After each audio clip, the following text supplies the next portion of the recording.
We've got the carpet bombing retaliation by Israel. Attacks on hospitals, shutting down water, food and medical supplies. These are crimes against humanity, these are war crimes, and this is genocide. Unspeakable outrages we utterly condemn. So who created this hell? In Jews for Justice and Jewish Voice, we have family in Israel. So I'd like to quote Plus 972 magazine, which has Palestinian and Israeli journalists in it. And one of the sentences in a recent article they posted was this: the dread Israelis are feeling right now is a sliver of what Palestinians have been feeling on a daily basis under decades of military regime. And you just said, Robin just said, this war did not start on October the 7th. It started with the massacre of Deir Yassin village and 18 others in 1948, which drove the ethnic cleansing of 750,000 Palestinians. It continued in 1967 with the occupation of the West Bank, its illegal settlements and brutal settlers. Since 1967, 60,000 houses have been demolished, Palestinian homes, by Israel. It's day upon day, year upon year violence and humiliation of Palestinians. The Sabra and Shatila massacres, the Hawara and Jenin pogroms, and I use that word advisedly as a Jew. The abduction of children in the middle of the night, many beaten and thrown into solitary confinement. The aerial bombardment of Gaza over 16 years, every 4 years, taking out hospitals, sewage systems, water systems, power systems. The 6,400 Palestinians killed and 138,000 injured since 2008, and that doesn't include the figures that we're talking about now, where we have 10,000 or more. The rejection, this might surprise you, the rejection in 2004 and 2006 of offers by Hamas of a two-state solution. And what was the Israeli response? They assassinated the leader then, a guy called Yassin. And then there was 16-year siege of Gaza, which the United Nations stated became uninhabitable 3 years ago in 2020. This is Israeli apartheid. This context is everything. You've got 17 failed peace initiatives from 1991. The false definition of boycott campaign as anti-Semitic. This shuts out peaceful direct action. Let's put it another way around.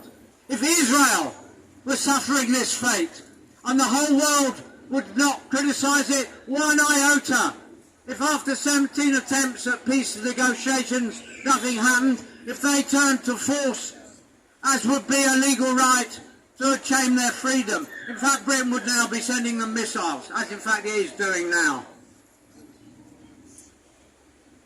So no one would criticise Israel then. All wars generate crimes against humanity.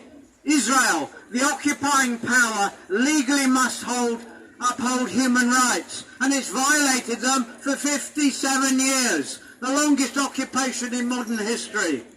With its massive military force, it is responsible for generating this hell and its outrages. Because with no siege of Gaza and no occupation, there will be no rockets fired into Israel and there will be no murder of young Israelis. What we're witnessing is high-tech genocide on an industrial scale, and I use the word industrial advisedly. When the bodies are counted, it will be vastly more than the 10,000 Palestinians who are listed at the moment as killed, because there's going to be all the bodies under the rubble that haven't been dug out. All the people who have died because there's no medical attention for them, because they've bombed the hospitals. All the people dying of dehydration, which Starmer supported, for fuck's sake. Excuse my French. And all the people who are dying of preventable diseases, because there's no medical services. People are dying because Power is turned off to bedsides, including incubators for babies. And they're bombing with illegal phosphorus bombs. So who created this monster? Again, it didn't start in October 7th. Its seeds were sown by the political leaders years before 1948, when Israel was founded. And I'm going to quote you their own words. Weitz, he said, not one village, not one tribe of Palestinians should be left. Weizmann, there is a fundamental difference in quality between Jew and native. Ben-Gurion, who was the first Prime Minister of Israel, the cleansing of Palestine is the prime objective. And today, the ministers incant the same vile stuff. During 2014 bombing of Gaza, Shaked, who was on the telly the other day, the entire Palestinian people is the enemy. The elderly, the women, the children, the villages. The current UK ambassador, Hotavelli, this land is ours, all of it. And then the settlement's senior rabbis. Just get this. Eliyahu urged the government to hang the children of militants and to kill 1 million Palestinians to stop the rockets. Yosef, a spiritual advisor to Netanyahu, you must annihilate the Arabs, they are all evil and damnable.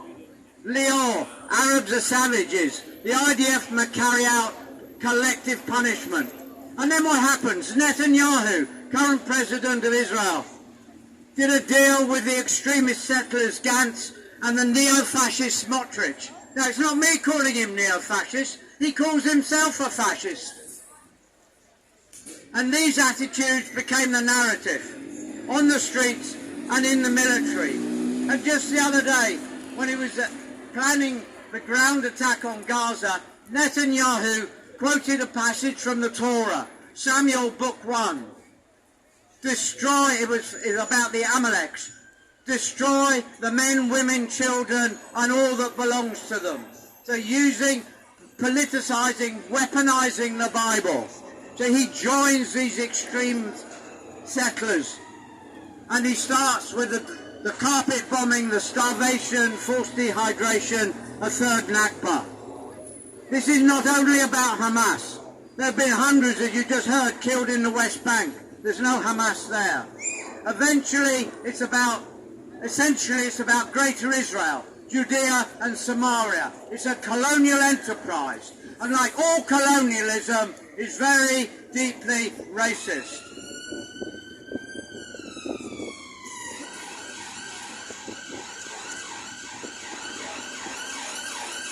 So in God's name, who would put Israel at their central being as a Jew? Well, not me, not us, no one with any humanity. The anger this is generating around the world risks a regional war. And where's Sunak and our human rights lawyer Starmer, shamefully complicit in this bloodbath? Almost unique in the history of battles for freedom, the Palestine movement is faced by a coordinated and united front of the Western powers. So solidarity is, in these horrendous times, resonating internationally, and with the majority of the countries of the United Nations, is so very, very important. Because as Jews, we are two peoples with one future. From the river to the sea, we shall all be free. Solidarity.